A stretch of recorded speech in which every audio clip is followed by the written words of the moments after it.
It's 20 past midnight here in the Moonroom, and welcome. Yeah, welcome. Whoever you are, wherever you're from, whatever you believe, you are 120 million percent welcome here. So let me introduce myself.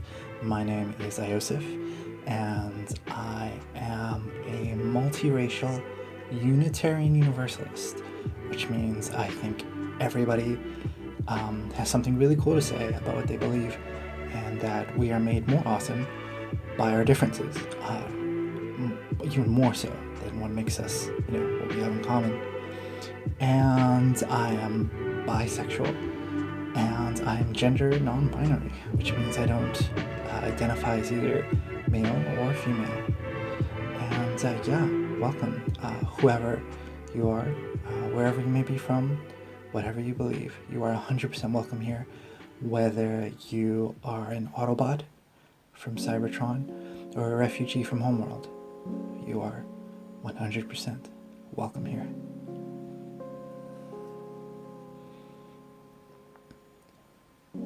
So, let me tell you a little about what I'd like to do with this show, given that it's the first episode. So I really want to talk about art. And when I say art, I especially mean cartoons and animation and comics and visual storytelling in particular. Particularly the stuff that has really moved me, like from childhood to adulthood, and the stuff that moves us today. And I can think of no better spotlight to begin with than Steven Universe. That's right, we're going to be having a Steven Universe discussion here tonight. So to give some of you some background, if you're just popping by because you're curious, Steven Universe is this really unique story about a young boy named Steven who lives with his three, magical godparents. And these three women, who technically aren't women, are from a far-off gem homeworld where sentient rocks project light bodies and have all sorts of amazing abilities. Now, Garnet, Amethyst, and Pearl rebelled against their homeworld when it tried to colonize Earth, led by their leader, Rose Quartz, who gave up her existence in order to make Steven's possible, because you see, Steven is half gem and half human. That is something I can really sort of relate to. Maybe some of you guys can as well, like this idea of being part of more than one world. And I think that's going to be a bigger and bigger part of all our worlds, this idea that we are more than one identity or more than one culture, that we're far more complex and amazing than that. And so there's this really moving segment from the show where basically what Rose does is she records videos for Steven, VHSs for him to look at later. And I remember there's one video she records for him where she says like something along the lines of, every time you feel joy, that's you loving yourself, and that's me loving being you and me loving you. And that's such an amazing thing, because what Steven Universe really teaches us is this idea of sort of loving ourselves and cherishing the fact that we are alive, and the fact that we are subject to an amazing and iridescent world where we can make things and change things and eat donuts and make art and spend time with our friends and play video games and do things big and small, which are meaningful to us. And I think that's the real magic of Steven Universe, is I think each one of us who sees it really feels like it's speaking to us. Whether it's because it's one of the few shows to really kind of like abandon identity stereotypes, or whether it's just really emotional and really touches us at our core. So the YouTuber it's super effective. Faust, who's a really, really cool guy, he basically talked about anime and this idea that anime is, it can be identified as anime because of its emotional value, the fact that it can touch you at your very core. And so I wonder if Steven Universe, by definition, is an anime. If we sort of take that definition. So to give you some more background, and just for those of you who know the show really well, just chill out, relax, and hang out. So Homeworld, the gem Homeworld, is a conqueror culture. Basically, they travel, galaxies, and they conquer world after world. And in order to do this, they have a very regimented, very strict, pretty much authoritarian society based on a class system. So gems are born with a function, and they carry those functions out. So Rose Quartz, she rebelled, and so partly to save Earth, but partly, for her own kind. She rebelled against, the class system. She rebelled against the idea that she is to be told, how to live. And this is only revealed a certain way through the show, but this is like something that's evident throughout. Everyone in the show, everyone in Steven Universe is someone wholly unique, whether they're human or gem. They like things only that they like. They have dreams that only they have. And I think we could all learn a lot from that. Life is about being the only you that you can be. And that's really interesting because in Steven Universe, you have this whole situation where gems have really low self-esteem, and that's because the multiple types of gems are created. So for example, you have these gems called pearls, and pearls are mass-produced, and they're all designed to be servants, or basically to look pretty and to do the bidding of higher class gems. And like everyone else, I guess you'd call that slavery. But so imagine that there are 100,000 of you, and all of a sudden, for a pearl that they exist their whole life not really seeing the value in themselves. Like Ruby, there's this a minor soldier type of gem called a ruby. This one ruby who would eventually become garnet of the Crystal Gem Rebellion said, who cares about me? There are tons of me.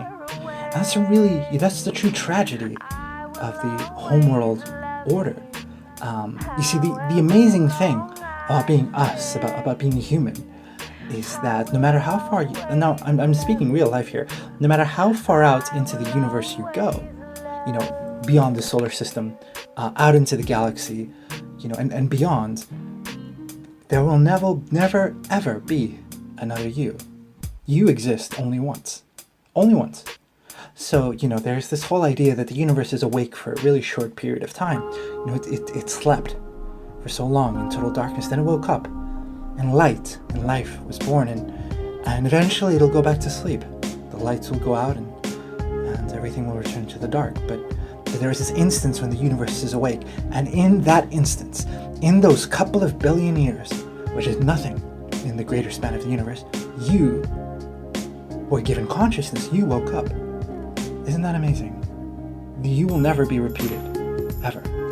Of all the power that an asteroid or a star or a quasar or a pulsar or a black hole can have, none of them are you. And none of them love the people that you love. And none of them play the video games that you play. None of them drew the pictures that you drew. None of them have said the things that you said. And that is something truly extraordinary. And that is what Rose Quartz fought for. This is why she rebelled. It is the right.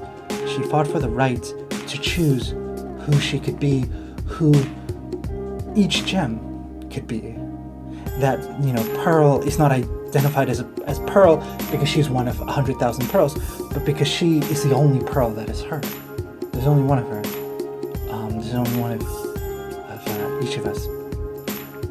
So this gets me into the discussion of, why did Rose really rebel. But more than that, why did she feel she had to take it to the extent to which she took it? Because her war against the diamonds, and the diamonds are the rulers of Homeworld, cost countless lives, gem and supposedly human as well. So why did she do it? What was so valuable that she needed to make that point? Now, it may seem really cliche to say she fought for freedom, but let's explore this. Now, I don't want to use freedom, as this idea that is real super political and means you have like a certain political bias. That's not what I mean. What is true freedom? So let's dial it back a bit. So what are gems? Gems, in essence, are rocks. They are literally rocks. And these rocks have sentience, they have consciousness, and they project this sentience as light bodies. So think about it. In essence, everything that they do is merely a projection, just like their bodies. It's merely their consciousness, their sentience, interacting with the world. And I think that's a really interesting idea. So let's bring this to us, to human beings. So there's a philosopher you may or may not have heard of called Descartes. And Descartes' whole idea was, I think, therefore I am, cogito ergo sum. So there's this idea that he cannot prove anything. He can't prove anything is real, except for himself, except for his conscious mind, because he thinks, because he has memories which may or may not be real. His capacity to have those memories proves that he is real. The only thing that is truly verifiable is consciousness. That is what living things are. We are not, body, physical form is important, but what are we really? We are our mind. We are our consciousness. That fundamentally is what we are. Everything else is simply our consciousness, our mind interacting with the world.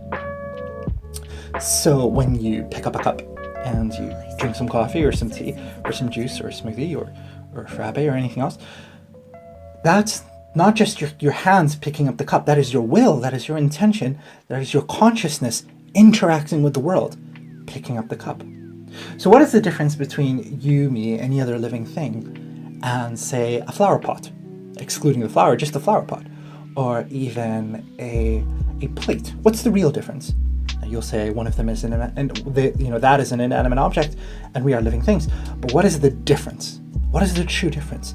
And the simple answer is that the world changes around us.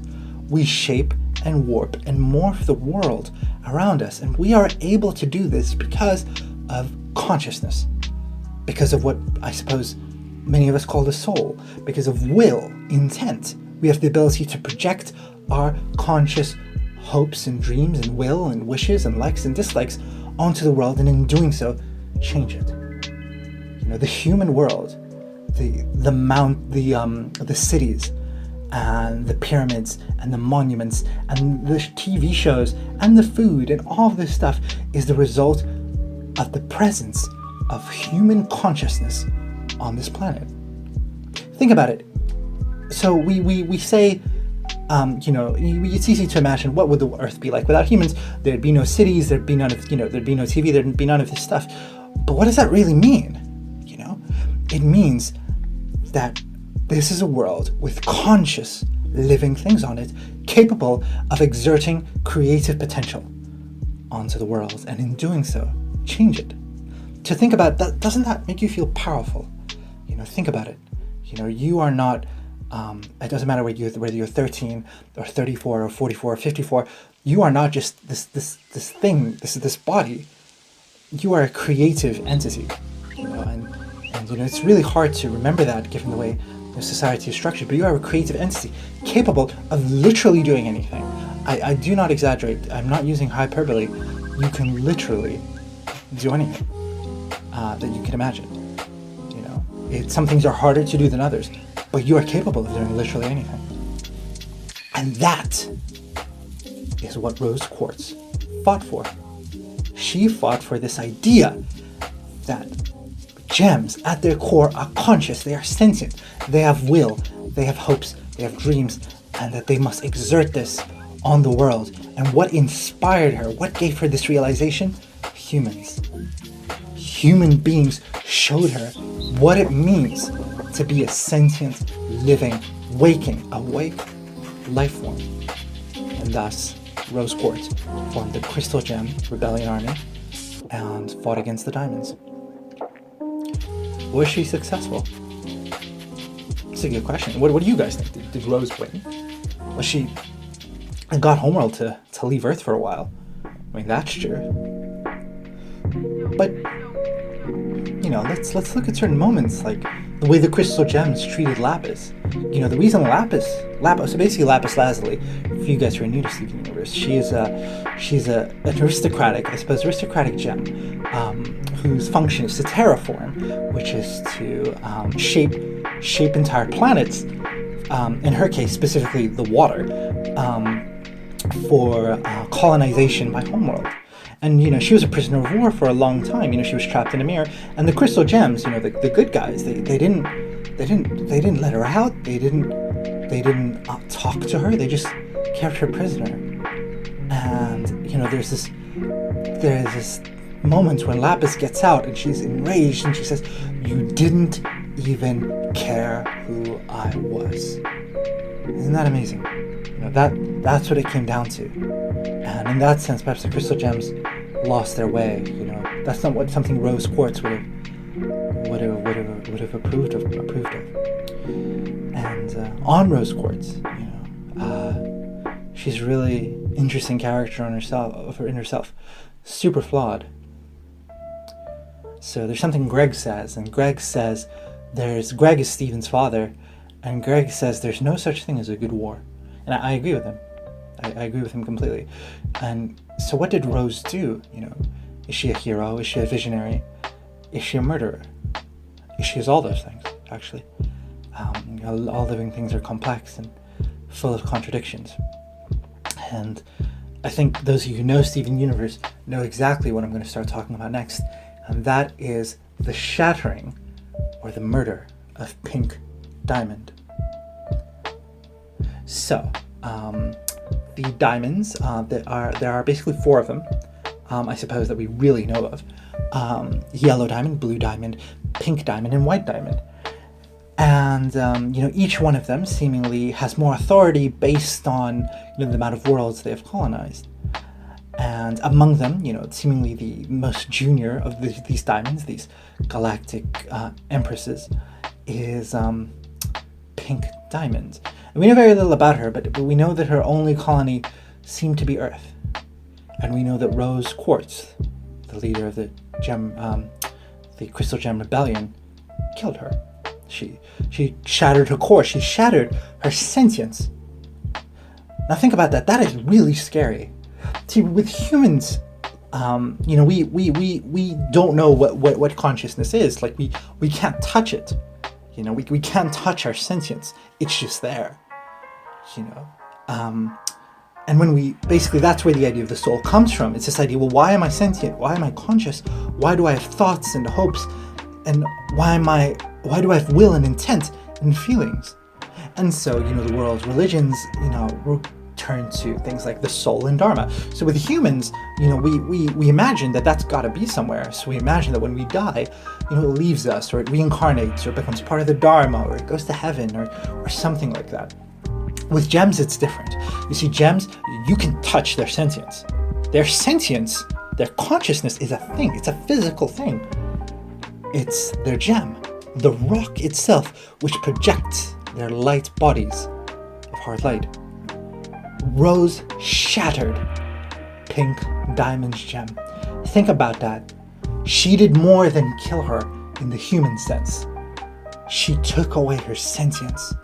She deprived her of consciousness in a definitive and final way. Now, we had Pearl and Garnet, 2 of the Crystal Gems, who tried to justify this to Steven.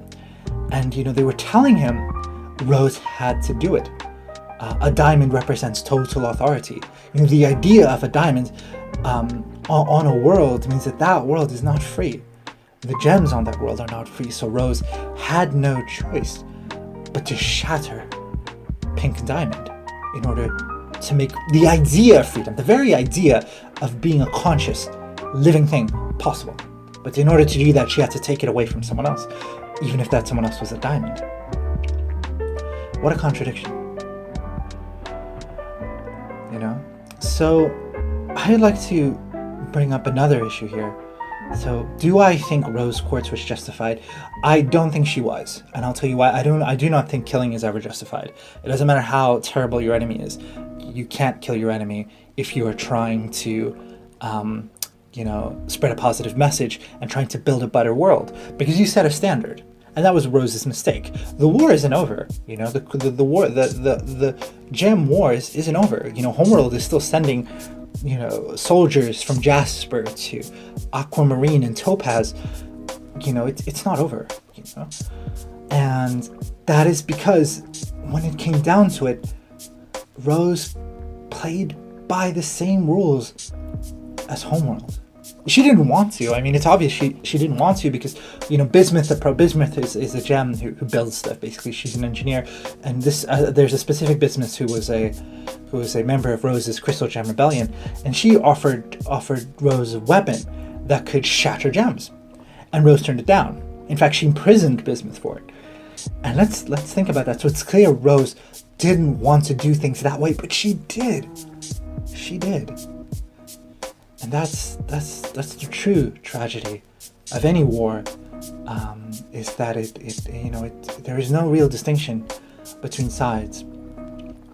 So, when Stephen, very recently, Stephen says he wants to, atone for what his mother did, and he goes to Homeworld to face trial at the hands of the Diamonds. I mean, I'd like to believe I'm not. That might seem super crazy, but actually it's the right thing to do, not because he deserves to be punished for her actions, but because, it has to end. The Diamonds, they're living things, and as much as we disagree with their policy or what they do, they need closure for this to end. We all need closure. The Crystal Gems got Stephen, but the Diamonds lost the Pink Diamond. And I think it's really brave and really amazing that Stephen stepped onto that ship and said he was going to, bring this to an end. Not by fighting, but by engaging with the Diamonds. So by the time this podcast comes out, we might already know how that turns out.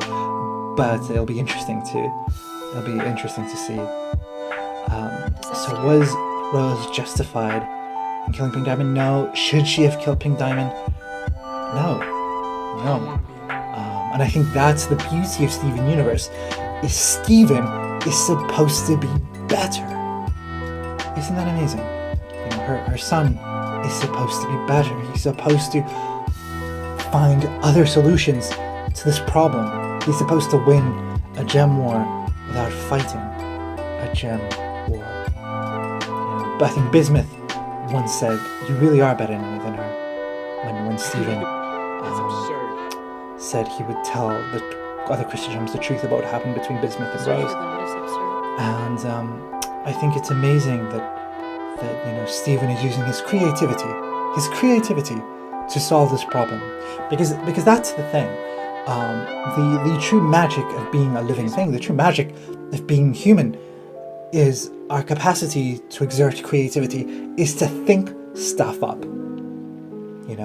And I you guys might know, the Green Lantern Corps from DC, and it's this idea that they can kind of create constructs from their lantern rings based on what they imagine, and that's a really cool metaphor, because that's what being a living thing, what being human is about. And Stephen does something amazing. He says, I am going to come up with a solution to this problem. And what is killing, what is murder? It is in effect the result of a lack of imagination.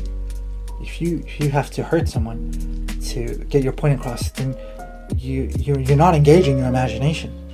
And that's the difference between arguably Rose and what she intended for the Crystal Gems in Homeworld. Is Homeworld did not have the imagination other than to conquer and to fight. And that's the true beauty of Stephen as a character. The Rose Quartz represented and of the crystal gems. And what is a big part of creativity? It's change. It's the fact that we must all change.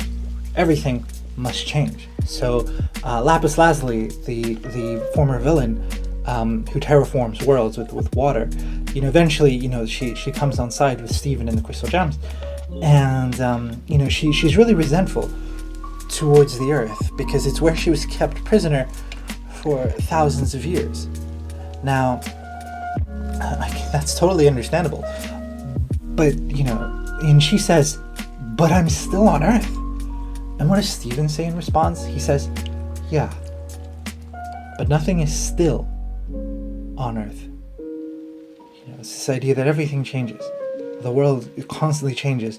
The world we were in now is not the same as it was 5 years ago and 10 years ago. And I'll share this with you. It makes me a bit emotional, but I've survived based on this notion that things change, that the world changes, and I have to change. When I was a teenager, I grew up around a lot of violence and a lot of anger, and I hung on to this idea that things have to change. I will change things because I am capable of telling a story. I am capable of imagining something better, and so is the rest of the world. The world will imagine something better, and it will change. And I think we all need to keep that in mind. No matter how bad things might seem sometimes, everyone says this, but where there is life, there is hope, and that is literally, think about that. Where there is life, there is hope.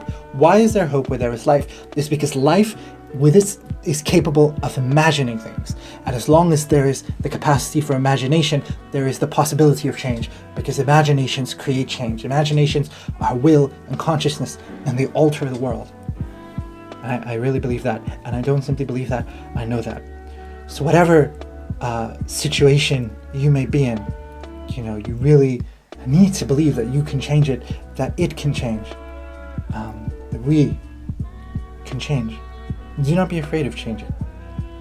It's a good thing. It's growth. It's exploration, discovering new things.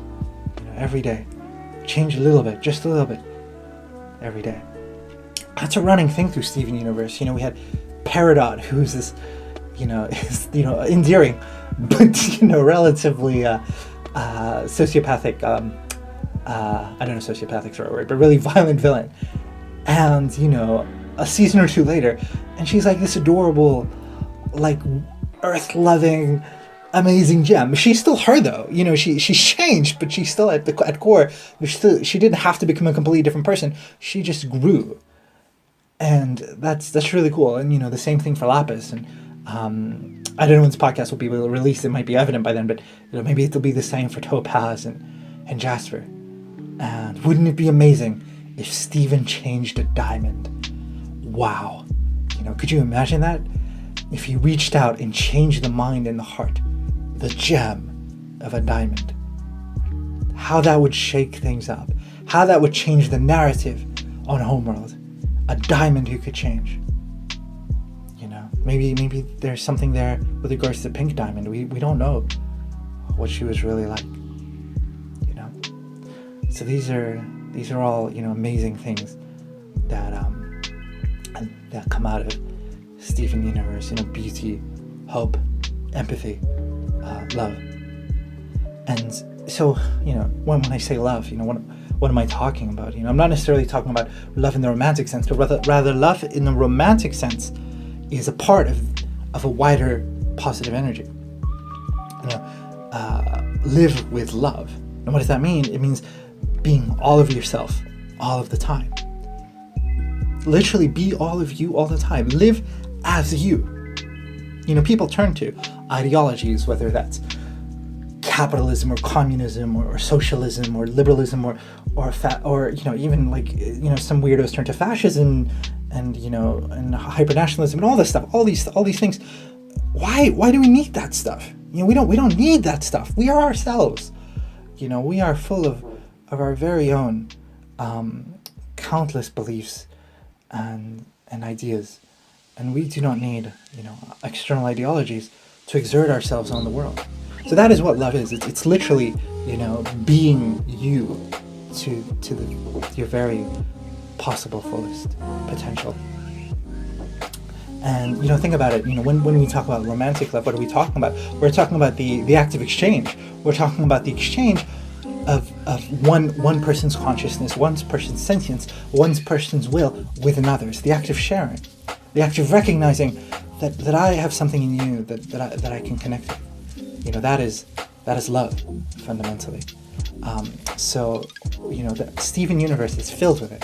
It's filled with this idea of being yourself and sharing that with the world, in a million different ways, which only you can. And that's I think something we should really take away from the show, is to be ourselves to the very best that we can be, and to always discover, who are we really. And when Rose talked about loving yourself, what was she talking about? She was talking about getting to know yourself and finding out, what it is you think about things, and what it is you hope for yourself and for the world, and for your passions. That's loving yourself. It's really sharing, who you are with you, and so we're ready to share that with others. And yeah, Steven Universe is absolutely full of all of that.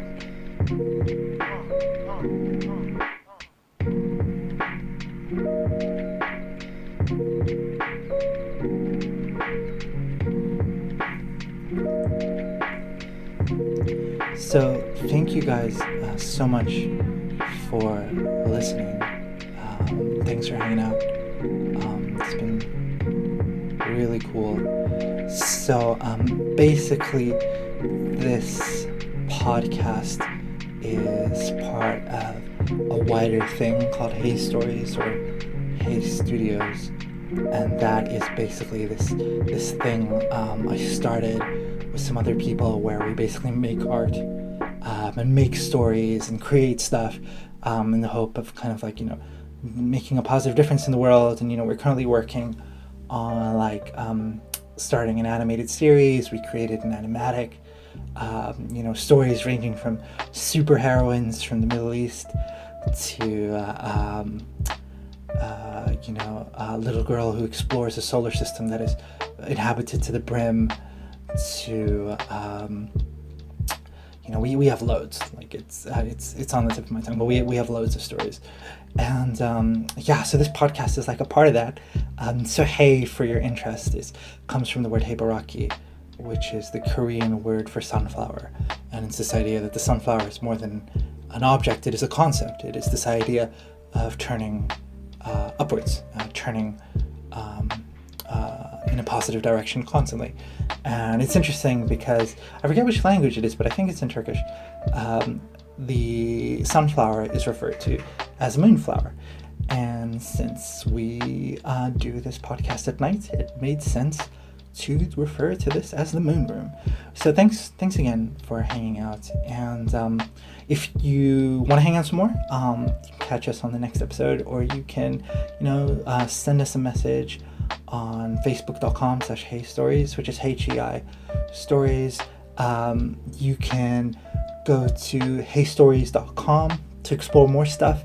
There's a link on there which will take you to our library, where you can purchase some of our stories if you wanted to, and you can read some for free as well. You can listen to some of them on YouTube, but you can find it all on www.heystories.com. And yeah, thanks for hanging out. And wherever you are, wherever you're from, you're welcome next time and every time.